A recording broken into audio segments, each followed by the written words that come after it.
Mr. Elliott. Thank you. Good morning. May it please the Court, I'm Tom Elliott here on behalf of Appellant Mr. Mejia. First issue is that Citizens was able to keep from the jury that Citizens had paid its expert $9.5 million in the 3 years before the expert's no sinkhole opinion in this case. The Supreme Court in Boecher says the jury is entitled to know the financial connection between the party and the expert, cumulative amount paid. It's not just discoverable. The Supreme Court, in ruling that it was discoverable, said it is, quote, directly relevant to a party's efforts to demonstrate to the jury the witness's bias. Here we had $9.5 million of potential bias, and the jury never got to hear it. Citizens' argument is, well, that's dicta because Boecher was a discovery case. And I think our first response to that is, really? I mean, the Supreme Court said, this is why you're getting discovery. They said, you show the jury. So everything you get in discovery is admissible in front of a jury? No. But this Court, in Morgan Colling and in Hodges, have followed forward and said, look, I think when the Court says if it's directly relevant to show bias, the jury gets to hear it. There is no reason to exclude that here. Citizens has a variety of arguments in its answer brief. It says, well, you didn't show how much was for sinkhole cases. Well, what does it matter? If you're paying in some expert firm $9.5 million for testimony, what does it matter that it's on one type of case or another? But second, what else? Citizen hasn't suggested anything else it would hire a geological expert for other than sinkhole cases. I doubt they bring them in for fire cases. Did the trial court itself explain why it was keeping out this evidence? Pardon? Did the trial court explain its reasoning on this as to why it was keeping out the specific dollar amount? Yeah, I think there was a comment on that. I'd have to look back. It didn't make. I mean, I thought it was. If I recall, it had to do with percentages or. Yeah, and okay. Yes. Thank you, Judge. I think they were saying you could show if you could show what percentage of what Citizens had paid it was, then maybe I'd let it in. But once again, what difference does that make? If Citizens paid, if this is one expert or one of 10 experts, if they paid them almost $10 million and paid that to one expert or 10 experts, you're talking about what they paid this expert. The fact that they paid some other expert a similar amount. I mean, if you were going to look at percentages at all, you'd look at what percentage the expert got.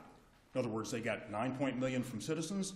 Is that 1% of their income? Is that 70% of their income? That would make sense. That's not what the trial judge looked at. The trial judge is looking at what percentage relevant to Citizens, which makes, I would respectfully say, no sense, no logical sense here.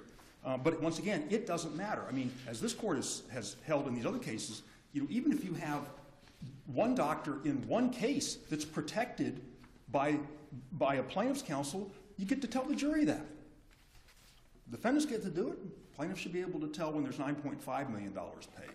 But were you allowed to inquire of the BCI expert how much they'd been paid on this particular case? I don't know that they were prohibited from doing that, but that's not, Judge, that's not the standard. I mean, there was questioning about, do you do work for insurance companies and so forth? Sure, there was. But that doesn't take the place of this. That sort of goes to the Citizens' argument. They're saying, oh, well, this wasn't really harmful. Really? If it wasn't harmful, why did you object to it? When the Supreme Court says that the amount, the cumulative amount paid is pertinent, that the jury is entitled to know. They are entitled to know the financial connection and cumulative amount paid, not just in this one case, cumulative. That's all $9.5 million. Of course, BCI's report did say there was no sinkhole activity, correct? Oh, yes. So then being precluded from conveying to the jury how much Citizens had paid them might affect the credibility of the report? That would be the plaintiff's argument, yes, Your Honor, which they were precluded from making. They could argue, look, they've worked for Citizens, they've worked for insurance companies, but it's one thing to say you've done some work for somebody. Another thing to be able to tell them they did $9.5 million worth of work for the 3 years leading up to this. Once again, if it's not a big deal, why did they object to it? Why did they introduce what I would respectfully submit is clear error into this? I mean, the Supreme Court says you get to tell them the cumulative amount. Okay. If that amount comes into evidence, would the would citizens then also be able to put it in context as to how much it pays, you know, law firms in general during the year, and how much it pays on claims, and how much it gets in on premiums? Because, you know, standing alone, 9.5 million seems like a big number, but maybe in context it's not all that big. And are we getting to a trial inside a trial, I guess, is one of my concerns on this. Your Honor, I doubt citizens would want the jury to know how much it pays its lawyers to try to defeat policyholder claims, because that's an enormous amount, as you know from the other pleadings in this case. But if they wanted to do that, I don't know any plaintiffs would object to that. Would they be allowed to point out how much they pay out in claims every year? I don't know. That hasn't come up. They haven't asked to do that. I mean, I'm not sure that's relevant to this issue, because how much you paid out in other claims, you're trying to say, well, look, we're a good company, we pay out in claims, we pay valid claims.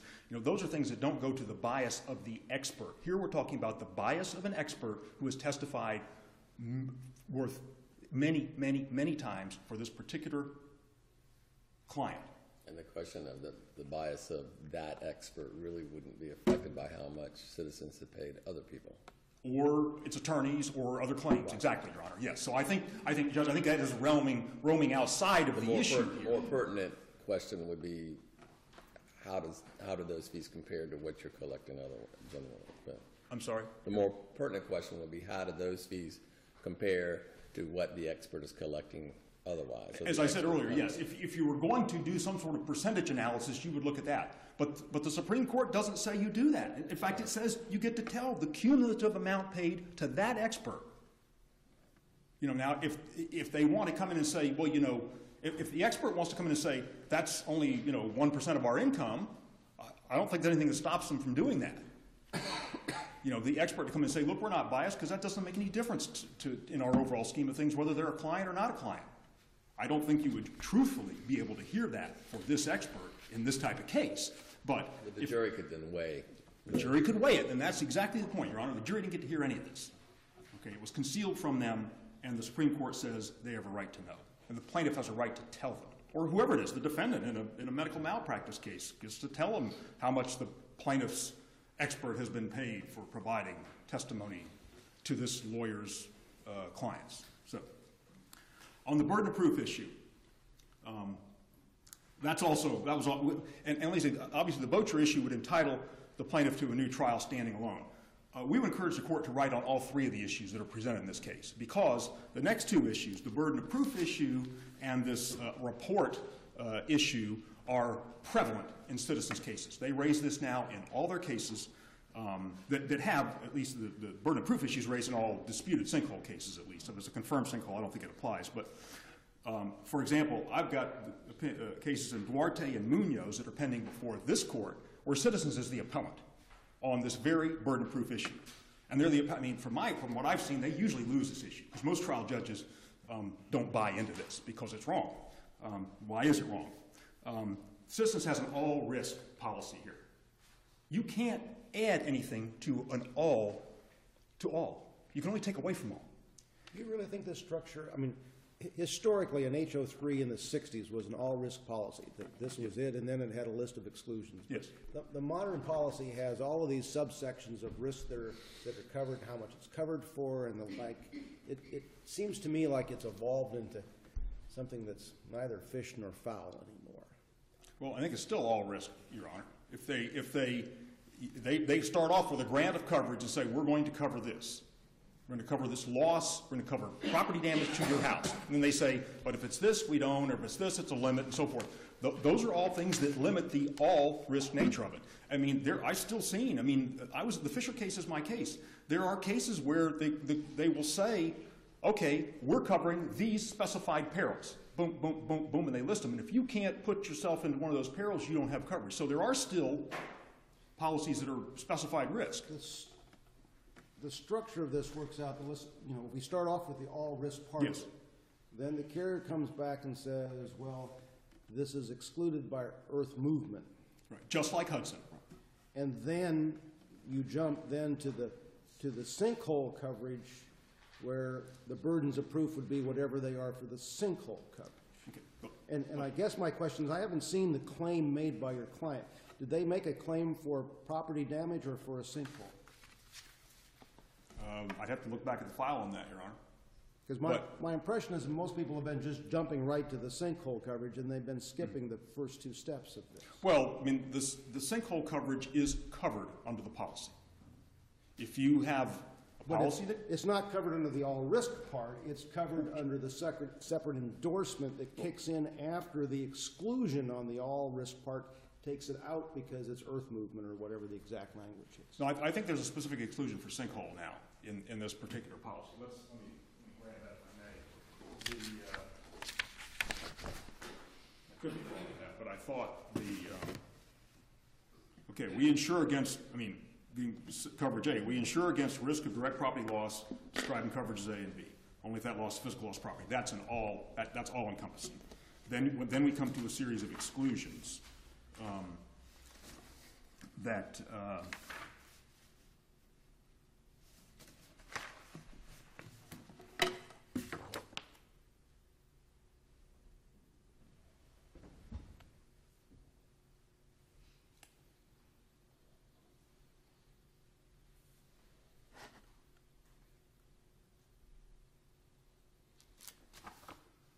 I see the one for shrinking, bulging, expanding, walls and floors. I don't think. It does say loss caused by sinkhole. Yeah, I thought. It's an exclusion. Yeah. So then we come to, so that's a specific exclusion. We come to the sinkhole endorsement, which adds the coverage back in. This is just like Hudson. This is the exact same situation as Hudson. Now, and they want to say, oh, because our, and they acknowledge, they said, if we'd have just added it back in with one sentence, it would be covered. It would be all risk and covered for sinkhole. Their argument is, because we use this big 2-page endorsement to add it back in, that means it's something different. And here's why that's wrong. Because their sinkhole endorsement, and they say, oh, well, it tells when we're going to pay, once you've got a contract or so forth. Talking about when you're going to pay if there's a sinkhole has nothing to do with whose burden it is to show if there's a sinkhole or not a sinkhole. When you pay is not burden. If they wanted to put burden, change the burden and put it on the policyholder, they could have put it in this long 2-page endorsement they had. They could have said, just like they do with choice of law and other things, they could have said, look, and we're going to give you sinkhole coverage, but you now have the burden to show there's a sinkhole. That's not here. They didn't do it. Now, I don't know if they didn't do it because it was an oversight, if they thought of it later, or the Office of Insurance Regulation wouldn't let them. But what is clear is they're asking you to rewrite their policy. And this court has said many times you're not going to rewrite insurance policies. So once again, they wanted to put burden, shift the burden from an all-risk policy into the sinkhole loss coverage endorsement. They could have done that in the 2-page endorsement, which talks about many, many things, but does not put the burden on the policyholder. So I would respectfully submit that when we work through this, this is just like Hudson. If you purchase sinkhole coverage now, it is mandatory under the statute. They have to give it to you. The only way to, I would say, and they haven't done what they needed to in the endorsement, as we just pointed out, you have to go en banc and overrule Judge Shebb's decision in Hudson, which we would say there was no reason to do because Judge Shebb was correct there. It's still correct today. Okay. Unless there are any further questions on that, I will move to the, actually, the Florida Farm Bureau case. I do want to touch on that. I do think that's important because the statute, the sinkhole statute that mandates coverage, if the policyholder pays for it, 627.706, paren 1, requires sinkhole coverage to the extent provided in the form to which coverage attaches. And we just read the form, and it covers all property damage, unless it's excluded. To the extent. Now, citizens want to say, well, to the extent, the Florida Farm Bureau case is talking about the amount or limits. That was the issue in the Florida Farm Bureau, but the statute that's quoted and that pertains doesn't say the amount, it says to the extent. To the extent is broader than just talking about amount. We know that because A, common sense, common reading of the words, and B, if you look later in that very same paragraph, 627.706, paren 1, you will see the word amount. You see the word amount used, and they use it to talk about optional deductible amounts. So the legislature knows how to say amount. They know how to say you have to provide it in the same amount. They didn't say that. They have said to the same extent, to the extent provided in the form. The form here's an all-risk form. I get your point, Judge. I have no dispute with that. But when you go back to the basic language of the policy, it starts off as an all-risk, and then you have additions and subtractions to it. I agree. Okay, on the neutral evaluation, this is a point citizens raised. Again, common theme in citizens' cases, so I would hope the court will address this and we can put this to rest. First off, and their argument is, well, we have this report that said no sinkhole. You didn't give us a contrary report before you filed suit, hence you must lose. That's their argument in a nutshell.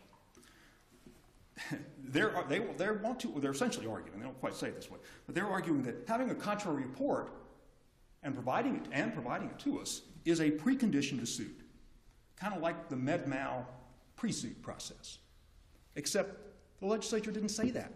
The med-mal pre-suit process is very clear. The legislature knows how to make things a precondition to suit if they want to, and they didn't do it here. The Supreme Court in Warfel, affirming this court, says that the presumption is not even evidence.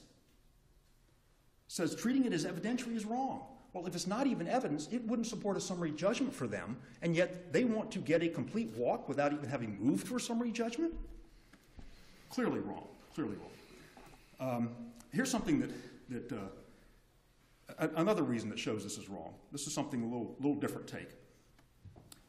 The insurer, when you read through the statutes, the insurer can dispute its own report. So how can it be binding on the insured? And let me take a minute and give you the statutory sections that show you that. If you look at 627.707 paren 5, it says if a sinkhole loss is verified, meaning by the expert, then the carrier shall pay to stabilize according to the report. So you say, oh, well, shall pay to stabilize. Well, if they're stuck with it. No, they're probably not, because if you look at 627.7074 paren 2, the neutral evaluation statute, it says neutral evaluation is available to either party. To either party if a sinkhole report has been issued. So that gives the carrier the right, as I read the statute, to contest its expert's report.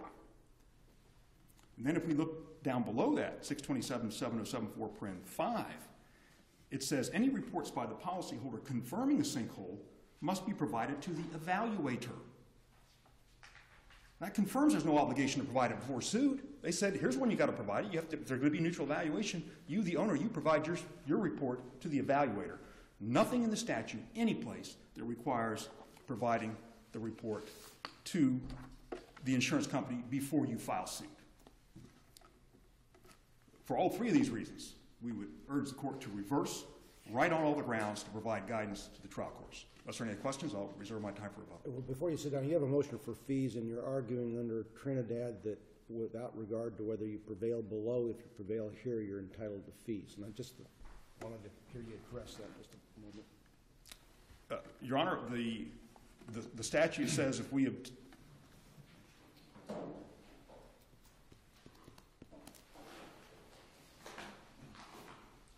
that is what the Supreme Court did in Trinidad. This court has done it in some other cases, such as the Beverly case.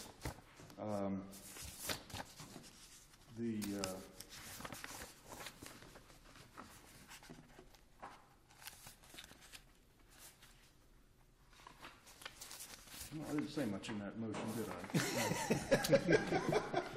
Okay. Well, Your Honor, the statute. Oh, okay. Well, I think I'm relying primarily on the plain wording of the statute, because it says if you prevail in appeal, it doesn't go on to it does not go on to require anything else.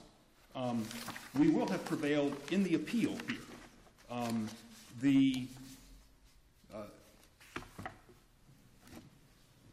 Prevailing in the appeal, and I have to look back, I don't know that this was a case where there was a proposal for settlement. In some of these cases, there's a proposal for settlement or other costs that the insurance company would be seeking to tax arising out of the trial. I'm sure there are costs they would seek to tax here. If we win this appeal, that knocks out their claim for costs in the trial court. Also, any claim for costs or fees in the trial court and this court with regard to the first trial. I don't think they moved for fees in the appellate court here, so maybe they didn't have a proposal for settlement there. But they certainly had a claim for costs. If we've knocked out their claim for costs, we have protected and benefited the insured to that extent. So we've already obtained a benefit for the insured. So even if we were going to go beyond the pure language of the statute, which just simply says you have to win on appeal, we would still have obtained a benefit for the insured by winning in the appeal, regardless of what happens below. Okay. I'll save you 5 minutes for rebuttal. I'm sorry, Your Honor? 5 minutes for rebuttal. Thank you. Good morning. May it please the court, Kara Rockenbach on behalf of Citizens Property Insurance Corporation.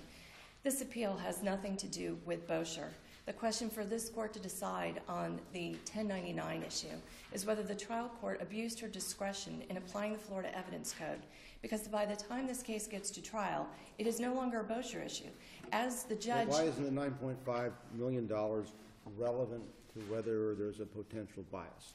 Smells relevant. It actually is broader because it was a discovery issue. What the plaintiff in this case failed to do was connect it and tie it into some type of predicate for this witness. There's absolutely no testimony or evidence or proffer in the record that Carl Chrisman, the expert whose financial interest and potential bias was at issue, had any knowledge of the 1099 that his employer, BCI, the corporate entity, was paid by Citizens. So did Citizens only hired him? It didn't hire the company he works for? He worked for BCI, and Citizens... And Citizens paid them $9.5 million. They did, but there's no testimony as to... And what the trial judge was trying to do as the gatekeeper of evidence... So the jury had to know how much of that this particular man got?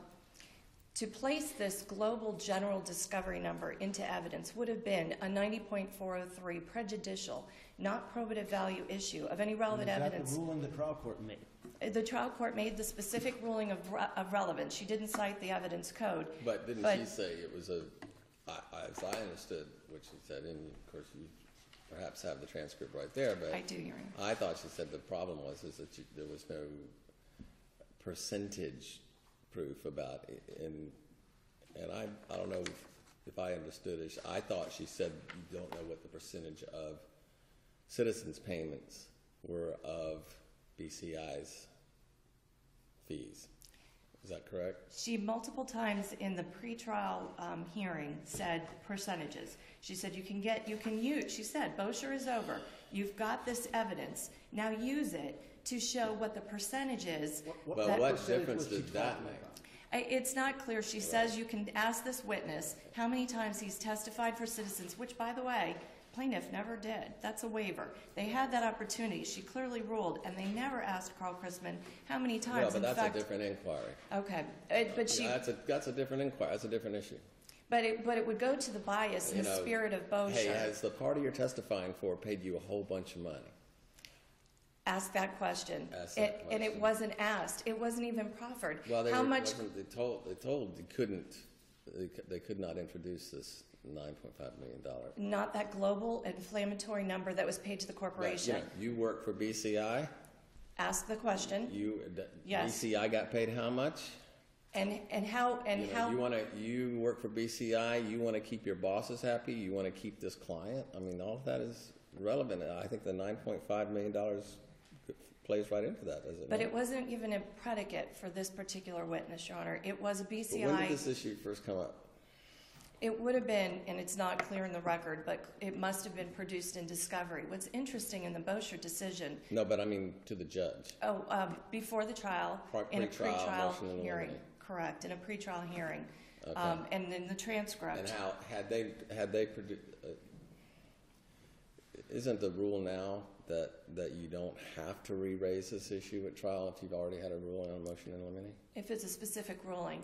And in Wasn't this that case, a specific ruling? It was a specific ruling on you're not going to get the 1099s in. What she ruled, which was a balance, as the gatekeeper, as the trial judge, applying the Florida Evidence Code, following the spirit of Boecher, she ruled you can ask the witness, not BCI. BCI isn't there. It's Carl Chrisman, who's been listed, identified, and specifically, BCI was not listed as the witness, as the expert. It was Carl Chrisman. She said you can ask him how many times he's testified for Citizens. You can ask him the percentage. She said use this information and you can have him testify to the percentage, the number of times. The discussion in the pretrial hearing was that BCI employs 25,000 people, and the court said they're a huge company. They're doing these things all over the state of Florida. And she said, unfortunately, we have a lot of sinkhole claims. I don't think it's relevant. This is the 90.401 reference. But the problem is the judge placed a restriction upon the plaintiffs that doesn't exist in case law. Because I can tell you that Mr. Chrisman's report said BCI all over it. Absolutely. That's who he works for. That's who made $9.5 million. Boecher starts out with a discussion of Das Dorian about how jurors are motivated by the parties. The jurors know that the parties are motivated by obvious interests they have in the litigation, but when the alignment of interests is unclear, the fairness of the system is undermined. We have a report here saying no sinkhole at all. Correct. For Citizens, who has paid this man's company $9.5 million. Now, you keep saying that it's inflammatory evidence, which leads me to believe it goes to the weight. It's a subject for cross-examination and redirect. It's not a subject for inadmissibility. It is. Because this goes to direct bias. They were not allowed. See, when the judge says, okay, I'm going to exclude these 1099s, the 1099s represent exactly what they made, which implies to the plaintiff, I can't get into evidence what they made, so I might as well not ask any questions. That's a pretty specific rule. But this company has a direct interest in this case. And here is a direct relationship with a geotechnical engineer over the past 3 years, which they made $9 million, and the plaintiff couldn't convey to the jury that the representative for this company who says no sinkhole at all has been paid that much money. Doesn't that affect the credibility of his report? The spirit of Boecher is to... The spirit of Boecher says, and the judge clearly said, I don't know who wrote the opinion, the information requested is directly relevant to a party's efforts to demonstrate to the jury the witness's bias. Boecher is not limited to discovery. The Supreme Court would have limited that way, but the Supreme Court is telling us this information goes to the jury. The purpose of Boecher, and I agree, Your Honor, the purpose of Boecher is not to, in fact, the court says, not to leave the jury with a false impression that this is an independent witness. That's the goal of Boecher in the evidentiary context. And to say that Carl Chrisman testified, if you read this testimony, and to say that the jury was misled and left with a false impression that he was not an independent witness is not what you'll see from this testimony. In fact, when Carl Chrisman took the witness stand, it was Citizens Counsel who asked the question, how many times have you testified for Citizens? Plaintiffs' Counsel never even asked the question. 1,000 times, he said. He said, and of the geotechnical work for BCI that you did, because remember, he's an employee, he's not the sole owner of BCI, those $9.5 million was paid to the corporation of which he is an employee, and there are 25,000 people working for this large company. But in any event, he says, how much of your work for BCI is geotechnical, sinkhole? 50%. And of that work, how much is done and paid by insurance companies? 100%, he says. This was not a witness. And then in closing argument, plaintiff's counsel argued, this is a professional witness with the financial interest who over and over and over again comes into court and says whatever he has to say for the company. I understand So that. I read the record. I understand. So but we have a direct financial interest in this case, which the plaintiff was precluded from conveying to the jury. That's the issue here. Absolutely the issue. And you or counsel below for the carrier did not hesitate to continue to ask plaintiff's experts, how much did you make? How much do you make? How often do you do this? Directly asking them, how much did you make in this case? How much have you made over the years for this plaintiff's counsel? So how does your argument hold weight, given the fact that that occurred for the other side and the plaintiff was precluded from that?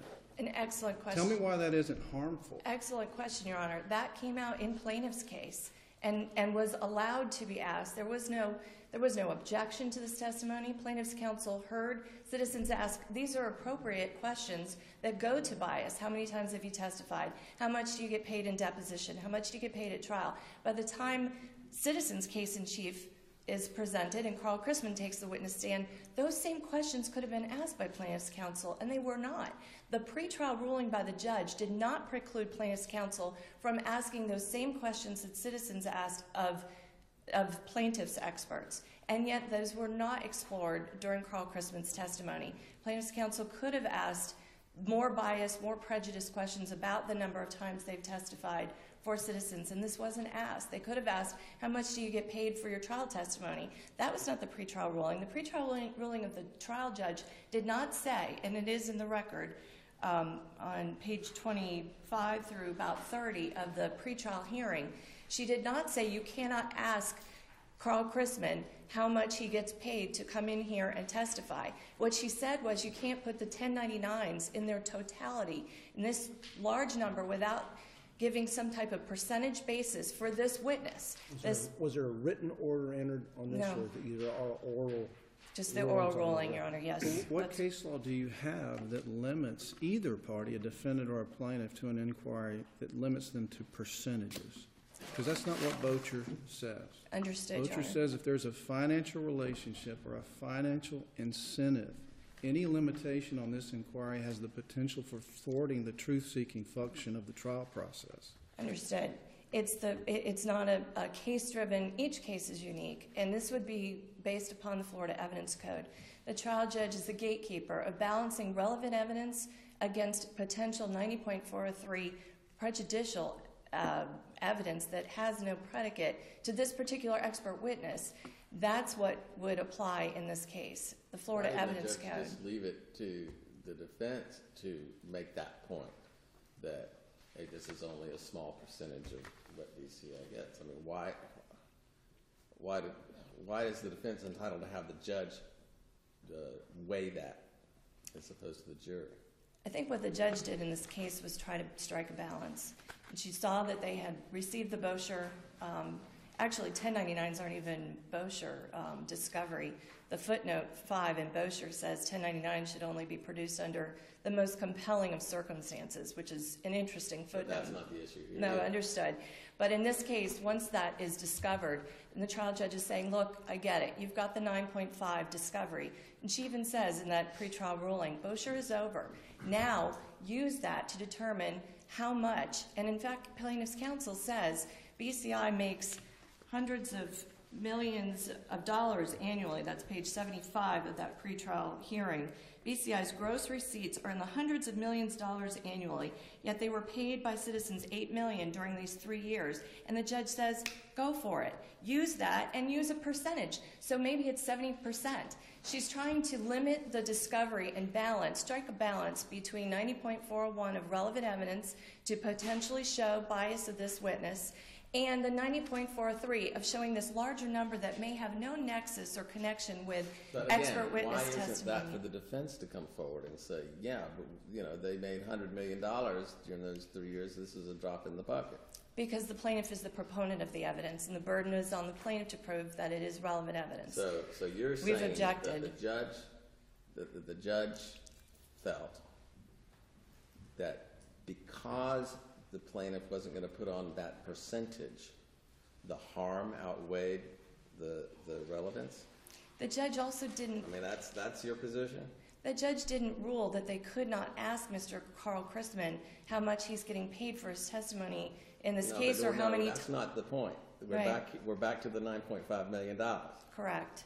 And you're saying that the judge decided that without that percentage, the harm outweighed The judge. the relevance of The probative value of any potentially value. probative value. What this case was about was this $9.5 million 1099s over the course of 3 years. This is one individual expert who works for an employer. Does he get a percentage of that 9.5? Well, yeah, but How is he incentivized? Yeah, he wants to keep his boss happy, does he? Does Well, he not? that- and you know, the defense could come forward and make a showing that his boss wouldn't care if they lost citizens as a client. It's only $9.5 million over 3 years. And it seems to me, And see if the jury believes that. it seems to me that it's very easy for you to explain all of this away, which lends itself to going to the weight of the evidence as opposed to the admissibility. You can easily explain this away, but why is it inadmissible what they've made and been paid directly from a party in this case, when what they primarily do is render reports about an evaluation of the sinkhole. The fact that you can explain this away and parse out what they've made and what they haven't made seems to lend itself to the weight as opposed to the admissibility of the evidence. Plus, the 1099s, wasn't that the evidence of the $9.5 million? Those were That was excluded. That was the evidence. That's the only evidence, and that is my point. Not explaining it away, but saying that the lack of a predicate for those 1099s was not presented with this expert witness. What the plaintiff's But arguing... This was a proffer evidence the judges told them they can't present. Correct. And the 1099s on the in total. motion in limine. Well, he acknowledged right. that those were the 1099s. He certainly didn't claim ignorance. He No, said, the yes, corporate- those indeed are the 1099s, and that's what we were paid. Yes, he did. That's correct. Well, But to the company Let me make sure I know something for clear on this record. Yes. If the plaintiff's lawyer had stood up and gone to this expert on the stand in front of the jury and said, isn't it true that your company made $9.5 million from citizens over the last 3 years? You're going to object to that question on grounds that it violates the ruling on the motion in limine, right? I would not expect him to ask that question based on the That wasn't pretrial my ruling. question. My question was, if he asks it, are you going to object? Yes. And what's your objection going to be? Based upon the pretrial ruling, the motion in limine, and the fact that So you they do are... agree then that the question I just suggested is the one the judge was not going to allow? She ruled very specifically that these Okay. 1099s were not coming in. Okay. My argument is not about the 1099s. My argument is that the Because my plaintiff... question wasn't about 1099s, it was about a number. A number, yes. If they had asked that number, that would have been inappropriate because it would have been based on the 1099s. And there was no predicate that this particular witness derived any financial interest or benefit from that $9.5 million But the number. report wasn't from this witness, it was from that company. It was from BCI. That's correct. And it's 25,000 employees who all That's currently right. work in this thing. He is one employee of a 25,000 employee company. It's got 25,000 employees in Florida? I don't know. It doesn't say in the record, Your Honor. That 25,000 reference was in the pretrial hearing with counsel. It was said on page 75 of the record that they employ 25,000. But the point of this is the spirit of Boecher was respected and honored. And the whole We're point... almost 17 minutes in here, so you I probably ought to understand. shift to the other issue. Thank you very much. Thank you.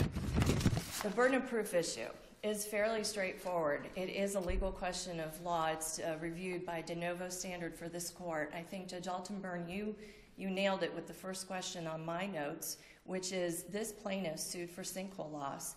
The plaintiff alleged in his complaint 7 times that he was suing for sinkhole loss or sinkhole activity. He actually identified in paragraph 6 of his complaint that sinkhole loss is an insured peril. I quote, insured peril. And Judge Altenburn, I think you actually said part of my argument because this is what Hudson is all about. This court has to examine the policy. And if you examined Citizens' policy, it has an all-risk coverage in the main policy-based form. The Under all-risk... perils insured against. That's where That's the correct. all-risk part Yes, happens. correct. And doesn't the sinkhole endorsement, where does it go? Doesn't it adds the coverage to Section 1, perils insured against? Exactly. It has doesn't to. say... It has to. In order to make the policy make sense, it has to. This is interesting because... Or perhaps it causes confusion about what the policy means. Well, there's clarity in the policy words.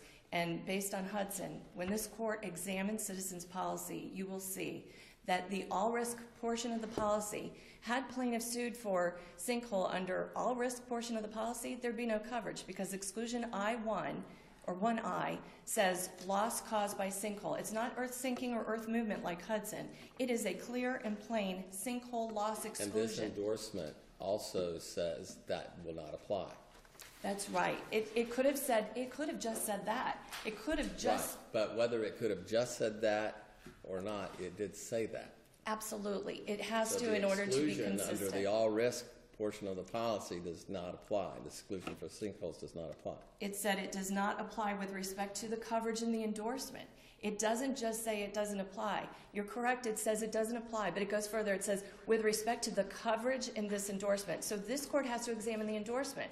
What does the endorsement? Yeah, but the point is Section 1 is an all-risk.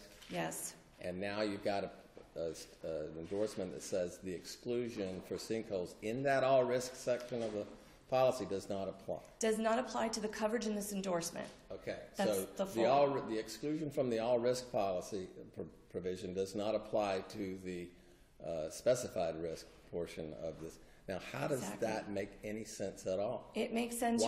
If you're issuing an endorsement that says, okay, we're going to give you coverage for the specific risk of sinkholes, why say that the exclusion in the all-risk portion of the policy doesn't apply? Why don't you just leave that alone altogether? An excellent question. In order to make it consistent, in order to make it make sense. Well, it seems to me that it's making it inconsistent with your position here. It doesn't if you read that tail end of that sentence that Your Honor is reading. When it says that the loss caused by sinkhole exclusion 1I does not apply, it goes further. It says, with respect to the coverage provided by this endorsement. So what is the coverage provided by the endorsement? The court has to look at it and say, is it all risk in here? Are we saying that sinkhole loss is included in the all risk? We don't. We say it's added, and that is a significant distinction. But you're saying the exclusion doesn't from the apply. all risk does not apply. That's right. We don't narrow the exclusion like Hudson does. If you read the Hudson decision, it's interesting. Prudential, in that case, unlike Citizens, was relying on an exclusion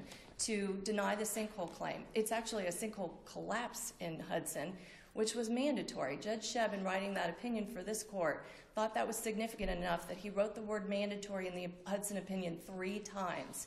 627.706, back in 1981, when Hudson was decided, required sinkhole coverage, and they called it sinkhole loss. They defined sinkhole loss as including collapse. That's significant because as the legislature goes on and sinkhole statutes have been amended over the years, we've now come to what is in existence at the time of this policy, which is the 2008 statute. And sinkhole collapse is still mandatory, but it's separate from sinkhole loss. I have a question because I know you're almost done. Yes. But you're arguing that this is a separate insurance agreement, correct? Correct. If it is indeed a separate insurance agreement, I mean, as Judge Northcutt has pointed out, then why does it have to add certain coverages and provisions back into the all-risk policy, 1? Mm-hmm. And then 2, if it is indeed a separate insurance agreement, why doesn't it then inform the policyholder who expects legible and coherent language in here? Why does it inform the policyholder of the burden? If this is a separate insurance agreement, why doesn't it now inform the policyholder of this new burden you're arguing about? Okay. It doesn't. Okay. In established insurance coverage law, if it's an all-risk policy, the burden's on the insured to show some direct physical loss, and then the burden shifts to the insurance company to prove its exclusion. In a named peril policy, the burden is on the insured. And so we make a named peril policy for sinkhole loss. We don't say the burden is on the insured because we don't have to. We actually say in an insuring agreement, we insure for direct physical loss to property covered under Section 1 caused by the peril of sinkhole loss. So what is a named peril? A named peril is just very simply something that is identified as a named peril. We actually identify the named peril. We define it. Well, you have to. We have to. We identify it and we define it. In reading this policy, in the context of this court's Hudson decision, you'll see that Citizens, in this case, and in that same pretrial hearing that involved Boecher, we argued the burden of proof issue in the jury verdict form. Citizens was not raising an exclusion like Prudential was in Hudson. Prudential was and had the right and had to, the burden of proving its affirmative defense that was amended by that endorsement. Their affirmative defense was the earth-sinking movement exclusion that was amended to say other than collapse. So they had the burden. We weren't proving an affirmative defense. We had no exclusion that we were advancing. We were saying this is an insured peril. It is a named peril. It is a separate insuring agreement with conditions, and the insured has the burden of proving this.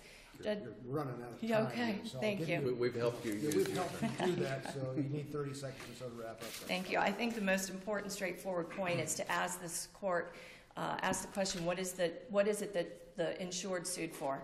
And they sued repeatedly for sinkhole loss. They knew they had to plead and prove the specific named peril.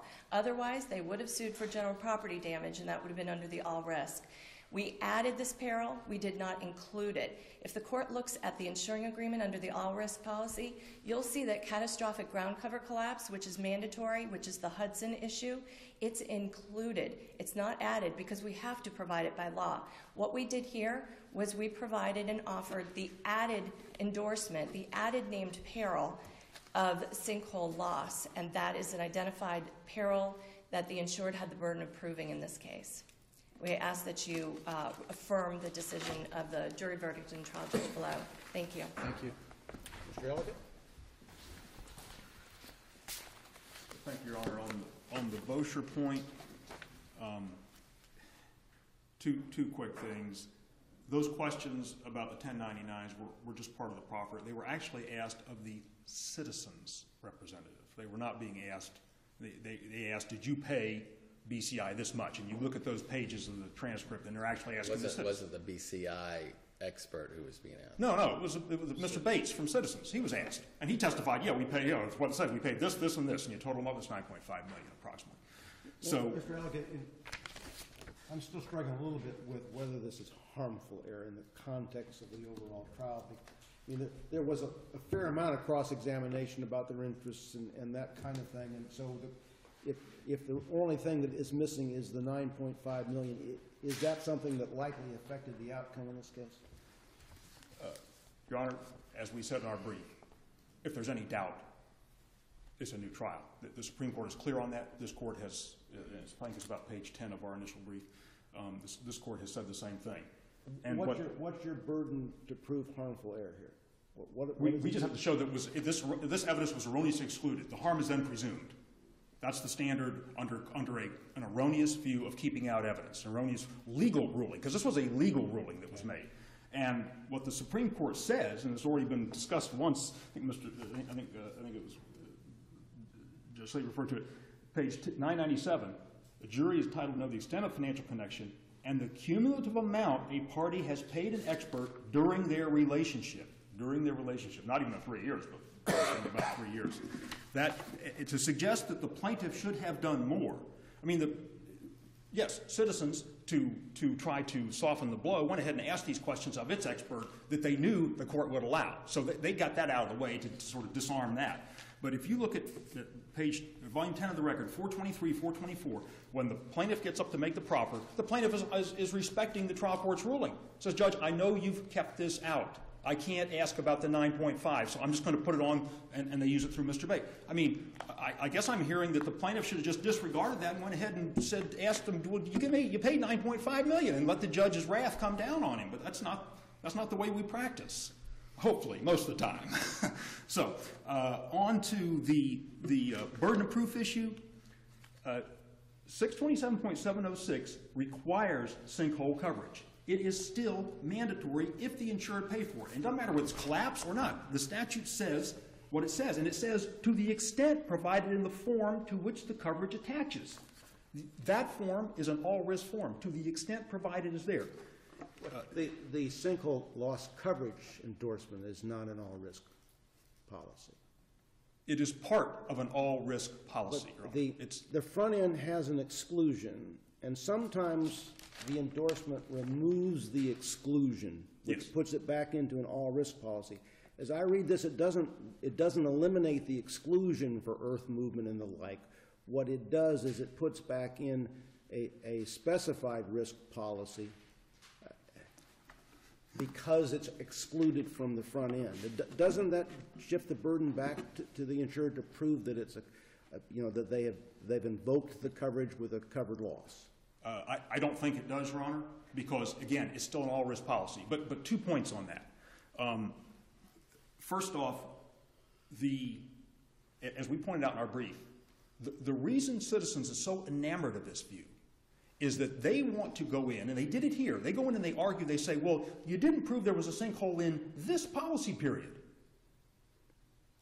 And a lot of times that happens because the Citizens expert comes out and they test it in year 1 when it's there. By the time you get the denial from them and you get your own expert out there, you're in the next year. And they argue, you know, the expert who goes out the next year, they can't say positively that it was there in the year before. That puts a tremendous burden on the policyholder. And that's especially harsh when a situation here where the plaintiff continues to be insured with the same insurance company the whole time. What does it matter that his expert testifies the next year? But that's what they've been able to do with this. That's a different issue than just the basic question of does the insured have to establish enough to invoke the coverage, right? And it's why they want it, Your Honor. It's why they care. And how was this case tried? What did the plaintiff put on at first? The plaintiff put on testimony from this expert that said there's a sinkhole here. Okay, that expert was out in the next year.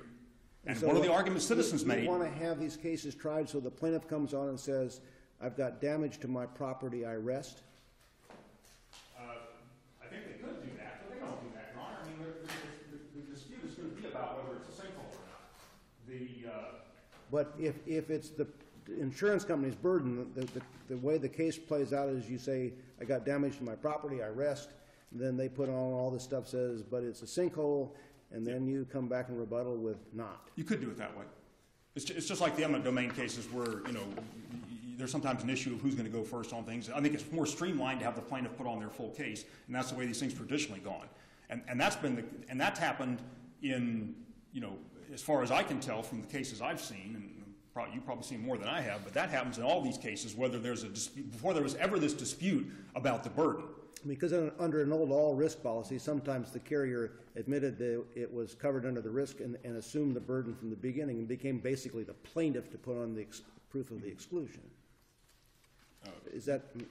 I think you probably could do it that way, but I think typically the plaintiff puts on their case, the defendant puts on their case in the way these have developed. And that was before this issue ever came up.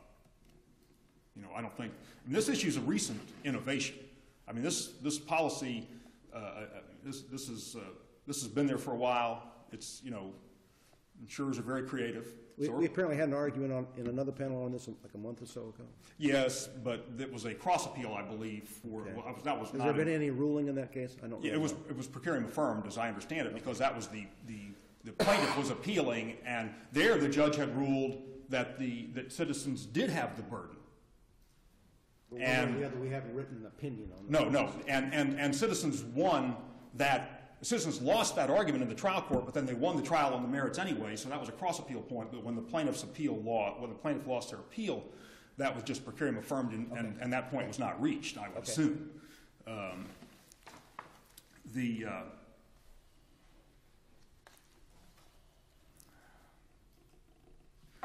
Your Honor, getting back to a point that was made during the other argument, if it would have been a simple matter for citizens to make this clear and to say, look, we're going to provide you this coverage, but you will have to prove there's a sinkhole. We do not have to disprove sinkhole anymore. You have the burden of proof.